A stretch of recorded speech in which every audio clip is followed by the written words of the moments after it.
you give people tools, not motivation. So I think you've spoke about being confused as a motivational speaker, whereas you're giving people tools. Is that right? Yeah, I think that's the thing. People see my videos or they see me doing a keynote and things like that, and they go like, "Oh, he's a motivational speaker, inspirational speaker," and I don't do motivation. I don't get on stage and go rah rah rah and get everybody excited. I feel that doesn't last. You get inspired, you go home, you want to do everything the speaker told you, and you do it for about 4 or 5 days, and then all the emotion and inspiration wears away, and you default back to who you are. So it's almost like, you're just getting high for a few days of whatever you heard, and then you default back, and then you can't change. So I really don't believe in inspiring people or motivating people in that sense. I rather help people define the goal, help them, because I think that's the first place to start, is really defining the goal, then outline the steps to that goal, and then finally, step 3, sharing with them the tools that they need to stay on the path to get to the goal. I was actually in London a couple of years ago, and I held an event. A gentleman at the event asked me, he said to me, Dandapani, I do meditation in the morning and I do some breath work. I hear you talking about affirmations. Should I incorporate that into my morning routine? I asked him, well, where do you want to go? I said, if I want to build a house made out of concrete, then I'll bring brick and cement and sand and a cement mixture and shovel and trowel and whatever it is. But if I'm building a wood house, then I probably don't need cement. I might just need, planks, nails, handsaw, right? So people always look at the tools as opposed to defining the destination, and then help the destination then define what you need to get there, if that makes sense. But if you look at most people, where's our energy going? All over the place. We're like a garden hose that we just swing around like a wild person. Have you ever turned the garden hose on, turned the tap on, and let the garden hose sit on the grass? It's like a snake, right? It's just like it's going all over the place. Nothing gets watered, but if you can actually grab the hose and point it at a plant, the plant gets sufficient energy, sufficient water for it to grow. Energy works the same way too. And that's why learning to focus is so critical, and something that I always talk about.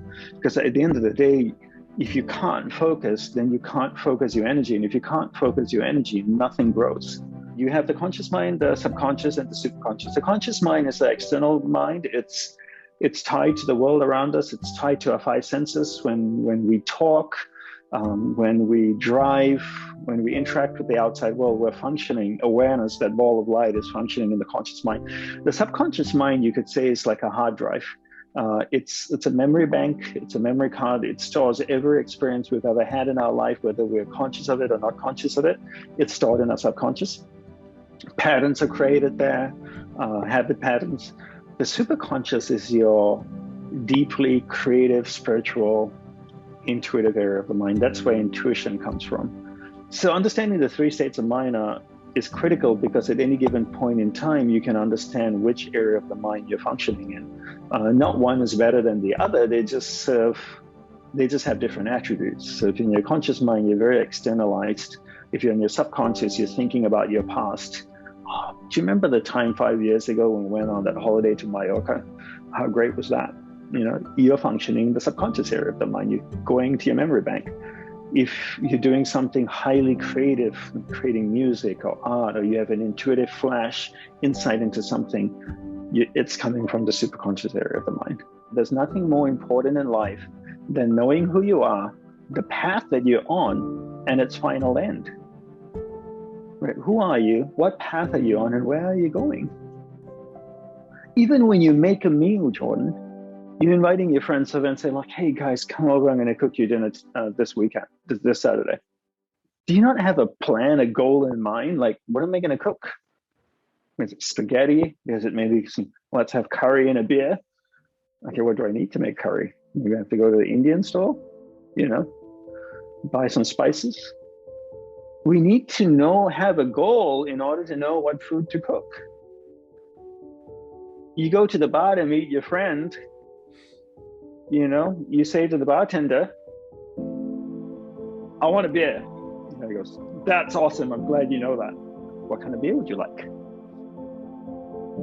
Just saying I want a beer is not enough, because there's 50 taps there. how does he know what kind of beer you want? Is it a light? Is it something strong? Is it home brewed? Is it Irish? Is it Scottish? Italian, German, Dutch? Can we get a little bit more specific? And you are just at the bar having a beer. So why is it when it comes to life and spirituality, all of a sudden you think you don't need to be specific, you don't need a goal? First of all, I've been to bars in England. You need a path to get to the bar because it's crowded, right? So you need to weave your way through all those bodies, right?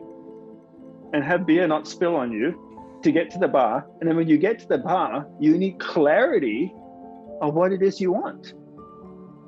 And you may have all of 10 seconds to tell the guy, or 5 seconds, before he moves on to somebody else. And if you're sitting there going, I'm not sure, he's going to go tend to somebody else.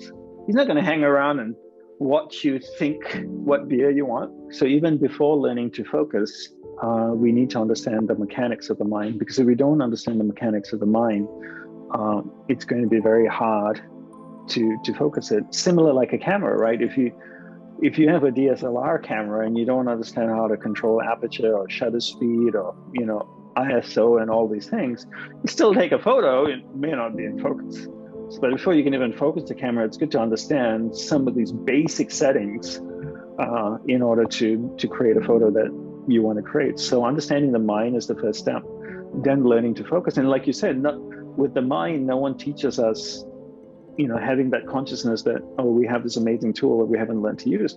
But the same thing goes with focus, right? I mean, when we're growing up, people tell us, Jordan, can you just focus on eating your food? And Jordan, can you concentrate on doing your homework? But no one teaches us how to do it. They tell us to do it, but they don't teach us how to do it. I hear parents saying to kids all the time, can you just focus for a second? I'm like, awesome. Want to show me how to do it? But there's just so many things, just general life things that we are never taught. We have a body. All of us have a body. And some of us are blessed with a fully capable body. And yet we never get taught how it works or how to look after it. When you can define a lifestyle where the byproduct of that lifestyle results in the feeling of happiness, that's the key, right? So we need to figure out what it is we want in life. And that's the question that needs to be answered, because once you can answer that question, you can start working backwards. What's the path to get there? What are the tools I need? What are the practices that I need to be doing in order to get there? What books do I need to read to get there? If I want to be a great landscaper or botanist, I'm not going to read a book on how to fix cars. If I went up to a bar, in a pub, and I can't just say I want beer. The same way if I go to a clothing store and a salesperson comes up to me and says, "Oh, welcome to our store," and I say, "I'm looking for clothes," and she might say, "Well, you've come to the right place. What kind of clothes are you looking for?"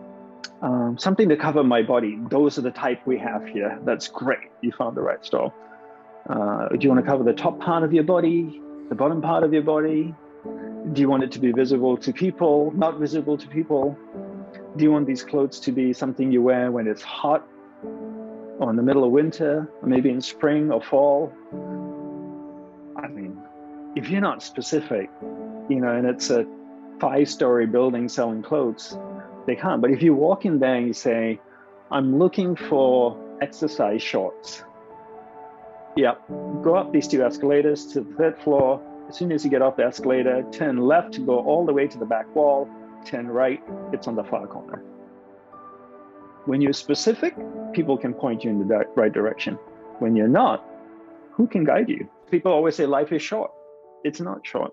When you're stuck in traffic for 3 hours, does it feel like it's short? Have you ever been in a plane, got in a plane, they've closed the door, they're just about to pull away from the gate, and then the pilot goes on, "Oh, ladies and gentlemen, we just got a message from the control tower. There's some problems in the runway, and we're going to be delayed for 45 minutes. And everybody's like, "Oh, I have 45 minutes. I can't believe this is happening. What kind of nonsense is this?" It's 45 minutes. That felt like a really long time. So at that point, you can't really say life is short, because that 45 minutes seems like eternity. So life is not short, it's finite. And what I mean by finite is there's a clear, definitive end to it. We just don't know when that end is. As soon as you're born, someone just started a stopwatch, like a timer started and started counting down. We just don't know what that number is. It could be a year. Babies die all the time. It could be 90 years. So you better get to finding out what the hell it is you want in life and be clear about it, because your time's running out. Get clear. You don't go to a store and just grab any dress, put it on and leave. You go to the changing room, you put it on yourself, see how it looks, fits well, shows my belly too much, I'll try another one. I don't like this color on me, doesn't go with my skin. I prefer that color. And that's where, one thing I'm just in my book, I mentioned quite a bit, is that people get so used to repeating sayings that they hear all the time. Life is all about a journey. It's about having experiences. Well, you can choose to have experiences you want to have or experiences you don't want to have. And I'd rather not have experiences I don't want to have. If I was clear about what I want in my life, then my experiences are now very much aligned with my goals. But that's not to say that I won't have experiences that are unpleasant. I do, but they're very much more minimal than as opposed to not having a goal and having random experiences in my life, which I don't want. People need a sense of purpose. And if people don't have a sense of purpose, they feel lost, they feel depressed, they feel unwanted, unneeded, they're not contributing. Kids feel the same way too, right? When kids don't have a purpose or something greater need to do something, then they don't feel any importance. Then where do you channel all that energy? Energy is so powerful, right? And energy has the ability to create things. So if you don't have a point of focus for the energy to flow, then it's going to go all over the place. Just take water coming down from a mountain. If it was spreading all over the mountain, that's one thing. But if you could channel all that water down a river or a river, you could harness that water, generate electricity, use that for, irrigation, all kinds of things. Energy is the same way. When you have a central purpose, it's almost like you're channeling all that energy to one place. Then it's easier to manifest things, to create things that you want. As a result, people feel happier, more fulfilled. But when you don't have that, then it's just going all over the place. Sometimes it's invested in things and people that we don't like, that are not aligned with us, which results in experiences that are unpleasant. And it just creates complication. If I said my goal is to climb Everest, and I'm so not fit right now, and I don't do anything about it, then I may not get there. So I think it's okay to have big, audacious goals and have that very clear in your mind. When I left the monastery, 12 and a half years ago, I had nothing. I left with $1,000 cash they gave me and a MacBook Pro and my robes. And that's all I had, my beads and my monastic earrings. That's what I had. And I had a goal to create a place that would be a spiritual sanctuary. I had a botanical garden. It was 12 years ago, and now I'm creating that. But when I shared it with a few people, they go, yeah, you might be able to pull it off, maybe. I don't know. That seems pretty big. How are you going to do it? I'm not sure. I'm going to figure it out. But I had a clear vision of what it is I wanted, and then I went for it. But I was willing to put in the hard work.